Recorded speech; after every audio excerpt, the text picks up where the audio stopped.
Christchurch Cathedral Choir, conducted by Philip Mathias, was one of almost a dozen acts to captivate the audience at the concert.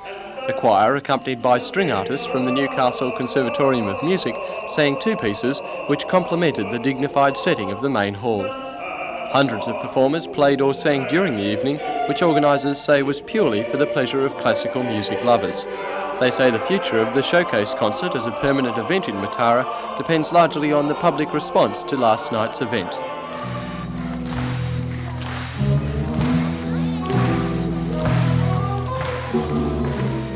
Not so the Kids Fun with Music concert, also held in the Town Hall today. Organisers say the concert was a hit with the youngsters this year and will be a permanent Matara fixture from now on. And it was clear that these young music lovers were really getting into the swing of things.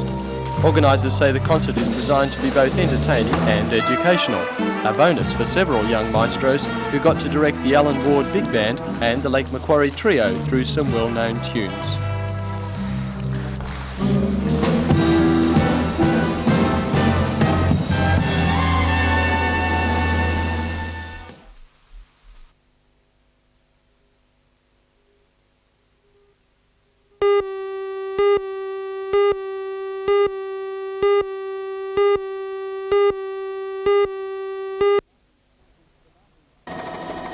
Since the 1940s, Wootten stud near Merriwar has been producing some of the best Pole Hereford breeding stock in Australia.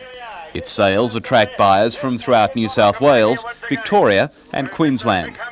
The Bishop family came to Wootten early this century, establishing a merino stud in 1928 before W.A. Bishop began an intensive Pole Hereford breeding program in 1944.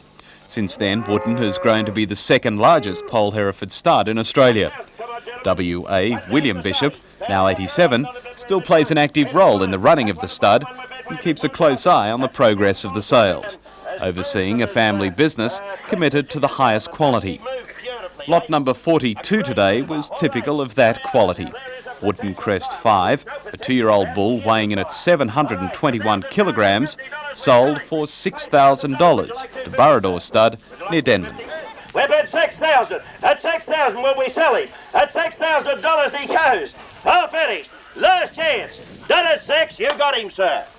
The strength of the stud is largely due to my father's ability to survive unfortunate periods and have a general long-term approach to stud breeding which avoids fashion and concentrates on the essentials.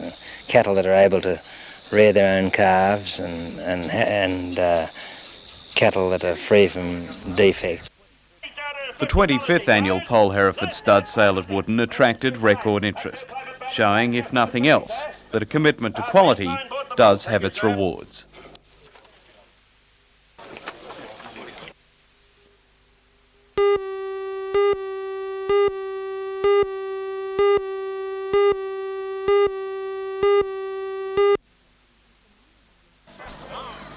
With the main object of the game centred on having fun, the teams competing in last night's mining madness prepared themselves for battle.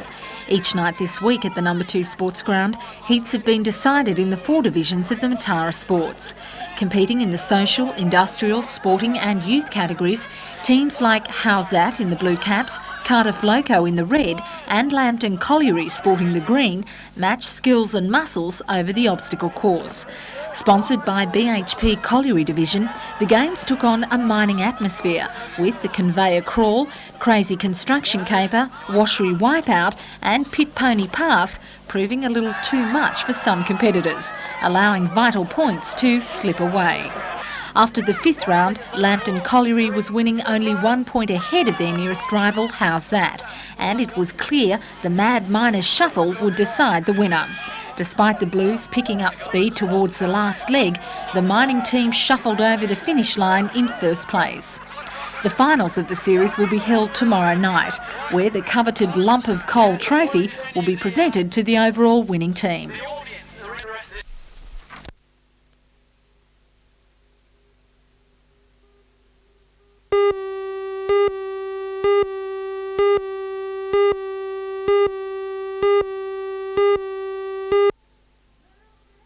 Little things I should have said and done.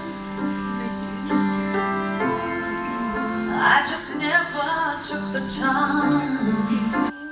It's been 1 year since Gloria Loring, who plays a character of Liz in Days of Our Lives, left the show.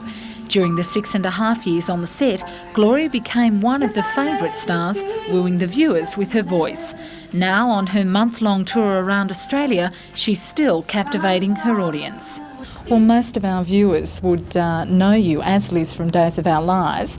How does that affect your concerts? Do people expect to see Liz out there on stage? Well, I think in Australia they do at first because that's all they know. I think by the end of the concert, I've had a number of people come and say to me, I came here to see Liz and I go away now knowing who Gloria is. As you saw, I'm very energetic on stage, to say the least, you know.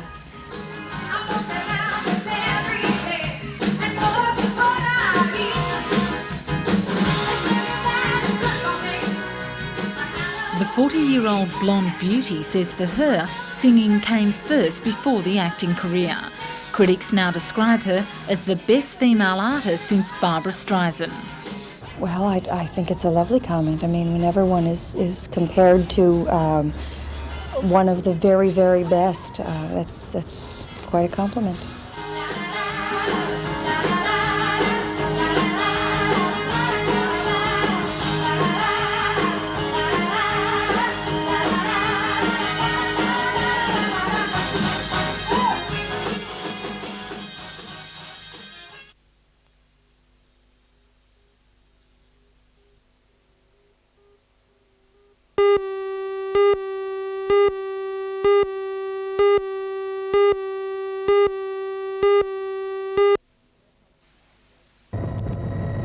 Work on the power station began 8 years ago, and since then more than 2,000 people have worked on its construction. Today, Bayswater employs 600 permanent staff. Many of those 600 attended today's official opening by State Premier Barry Unsworth. He says the plant is one of the most important developments ever undertaken by a state government. Following the opening, Mr Unsworth inspected the station, which is longer and taller than the Sydney Harbour Bridge. He was shown the plant's 4 giant steam-driven turbo generators, which each generate the equivalent power of 16 747 jet engines in full thrust. The Premier also met employees and inspected one of the station's 2 control rooms, which run the entire plant. The power station consumes up to 6.5 million tonnes of coal each year to generate electricity. Well, 8:30 this morning, for example, it was on full load at 2,640 megawatts, and that was supplying at the time about 40% of the state's needs.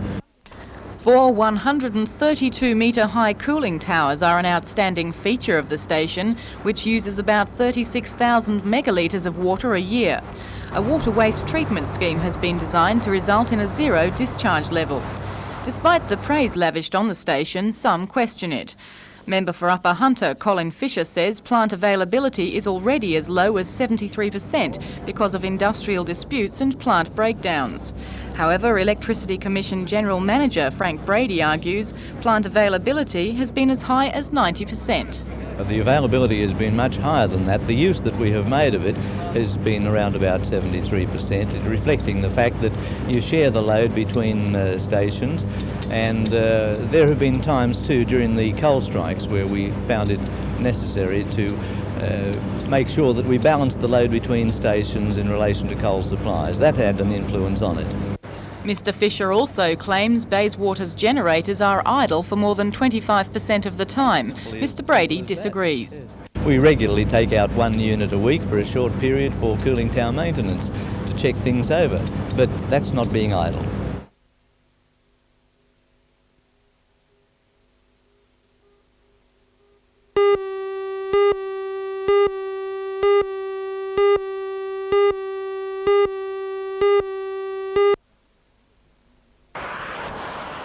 The Hunter Life Education van was on its way to Nabiac School. The vehicle was travelling north on the Pacific Highway, 5 kilometres from Bulahdelah, when a semi-trailer swerved into its path, crashing into the side of the van. The semi, carrying a load of timber, skidded for 30 metres, ploughing through shrubs and trees. Books and other educational equipment from the van was strewn across the roadside. Both drivers suffered severe lacerations and bruising, while the 15-year-old passenger travelling in the prime mover was flown by a rescue helicopter to the Royal Hospital with back injuries and internal bleeding.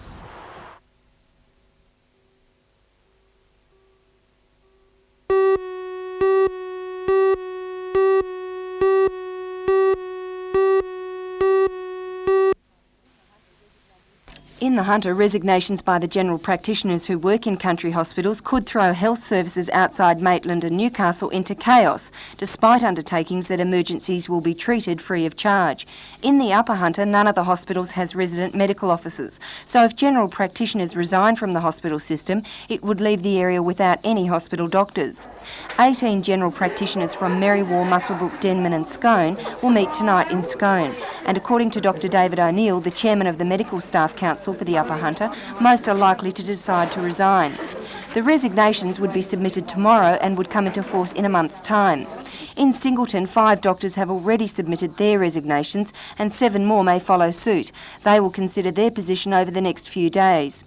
Meanwhile, in the Lower Hunter, hospitals such as Curry and Cessnock are also likely to be affected by the dispute. However, they are awaiting formal notification on the outcome of the weekend meeting. In all areas, the doctors are resigning over a range of issues, including the reduction in obstetric and anaesthetic fees for general practitioners in hospitals. The key issue, however, is a claim by country general practitioners for an on-call allowance. Particularly the doctors who are isolated, who spend large periods of their time just remaining available for the country hospitals, are not being rewarded for that time. And they feel that the government is not really attending to their needs financially. I think the doctors would like to see an on-call allowance for being available to the hospital and then to be paid that fee for the work.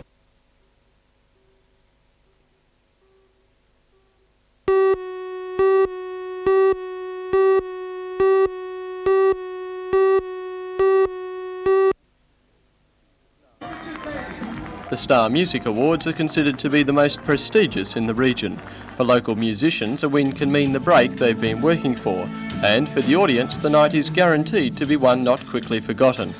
Last night, the packed main hall was treated to a gala occasion with everything from dancing girls to magicians, entertaining between awards. The Hip Slingers, last year's winners of the Alan Brooking Encouragement Award, showed how far they'd come before this year's winner of the award was announced. It went to relative newcomer Small Toys. And the winner is Small Toys. Meanwhile, the Milton Ward Jazz Band took out its category and Big Bang Boom was named the year's top rock band. And from rock bands to tap shoes, Newcastle's child tap protégés Ben Reid and Julie Meeker added a touch of class to the evening with the routines they performed recently to win the Fred Astaire and Ginger Rogers dance competitions in the US. But for sheer horsepower, the grand finale would be hard to top anywhere. Greg Anderson performed Rhinestone Cowboy with a difference which left the audience spellbound and a drummer more than a little nervous.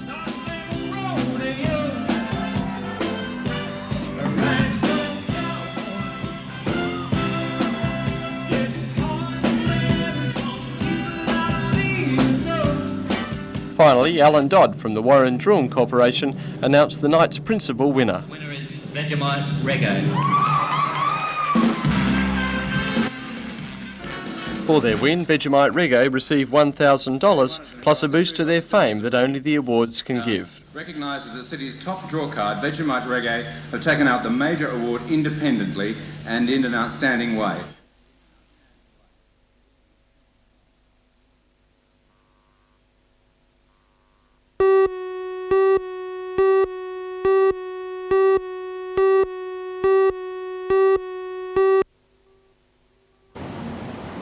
There was claim and counterclaim today. BHP said its cutback plan is not a sudden decision and is consistent with what it has said all along. That is, to be internationally competitive, efficiency must be increased to match that of overseas producers. And manager Dick Delbridge said even more cutbacks might happen in future years as technology improvements become available. The Federated Ironworkers Association, through Newcastle Secretary Len Corrigan, says the fear is that eventually Port Waratah could be pruned back to be no more than a mini-mill. We always have had that suspicion that the BHP main object was mini-mills right throughout the country, and they've indicated that in several talks we've had with them. They've already got the one in Brisbane. They're going to build the one in Sydney, which will be open. It won't take long to open. It's not a big job, a massive job to build a mini-mill. And then the Bloomcaster will come in here, and if it's not a success, well, I'd say we would have a mini-mill in Newcastle. And that would mean that would be absolutely drastic for the Newcastle area. BHP is quick to point out that the latest round of manpower divestment will be, as usual, by voluntary selection and natural attrition. But the FIA says jobs are jobs. Director of the Hunter Valley Research Foundation, Dr. Wedge Paradise, expresses no surprise at today's revelations, saying more emphasis on technology and less on labour is part of modern reality. One of the things about the BHP works is that they have been investing in capital equipment, and that investment, I think, is being made to increase the international competitiveness of the plant. Without that investment, then of course we wouldn't be internationally competitive, and that of course would mean that the plant in the long term would close. But whether it be retrenchment or retirement, it's still 1,000 jobs, 1,000 pay packets that won't be circulating in the local economy. What will the effect be on the community? Well, not as much as in the past, according to Dr. Paradise. BHP is still an important component of the regional economy, but the Hunter region is diverse, has a diverse economic base, and I suppose you could say that we're coming of age.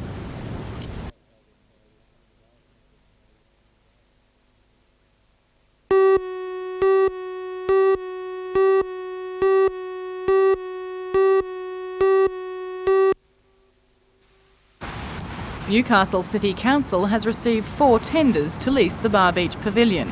The council remains tight-lipped about who the tenderers are. However, one has no qualms about making its plans public. WDC Holdings, comprising 50% of the Warren Druin Corporation and 50% of Sydney's Empire Investments, plans to convert the pavilion into a $1.5 million tourist complex if its tender is accepted. Plans have already been drawn up. It's different to the probably what was the expected tender of just a first-class restaurant in the pavilion. We're hoping to make the pavilion into a first-class tourist complex, which would include not only an excellent restaurant, but also a jazz supper club and an outlet and showpiece for Hunter Valley wines and a cabaret room, so a complete tourist complex that we think would attract quite a lot of people to the region and be a real asset for Newcastle. As to whether or not the tender will be accepted, it's a case of wait and see.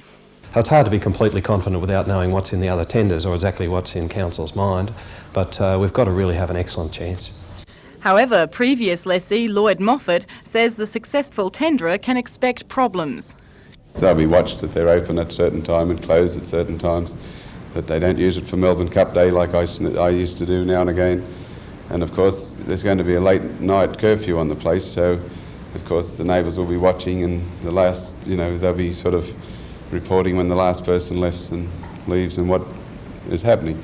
That's beyond the maintenance, which is the place is in almost remodelling, not just patching up at the moment. WDC Holdings doesn't plan to trade beyond midnight and says its new complex will be virtually soundproof. It also plans to operate a kiosk on the beach. Both Mr Masters and Mr Moffat say the pavilion isn't financially viable simply as a restaurant and a kiosk. Mr Moffat didn't submit a tender to renew his lease on the premises, but says if he could operate an establishment with more than just a restaurant and a kiosk, he would reconsider. He says the tender stipulated certain requirements and any other proposal should be questioned. So if anybody wants to do anything more here than simply have a restaurant and a kiosk, the building's going to have to go up for tender again. Oh, it'll definitely be a re-tender, that's for sure.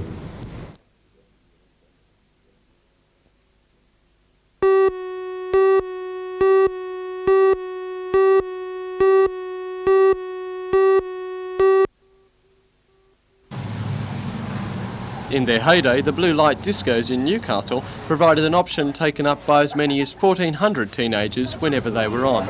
After running successfully for almost 4 years, however, numbers dropped off dramatically, and at the beginning of this year, the discos were cancelled. Now they're back, but with a difference the police department hopes will ensure their success. As ourselves are supervising it in the hall, it will create a different atmosphere with the people dancing and generally in the hall, because we ourselves are teenagers, but yet outside and in the background, off-duty police are still supervising the blue light discos. We can relate to what they want and therefore provide the sort of music they want. Simon Joyce from Lambton High and Elsa Martinelli from St Pius High are two of the students who, along with police, now make up the Blue Light Disco Committee. They and others from Jesmond High and Waratah High accepted an invitation from the police to schools to assist them in running the discos. The students now make the decisions about the music and other working aspects of the evening, while the police will continue their overall supervision. According to Detective Sergeant Jeff Wright, the new organisation won't affect the standard rules of no alcohol, no drugs and an age limit of 12 to 18. He says the main purpose behind the evenings hasn't changed. This is an opportunity of off-duty police to go to the children and gain their confidence, and from there I hope that it just forms a better relationship between the police and the future citizens of tomorrow.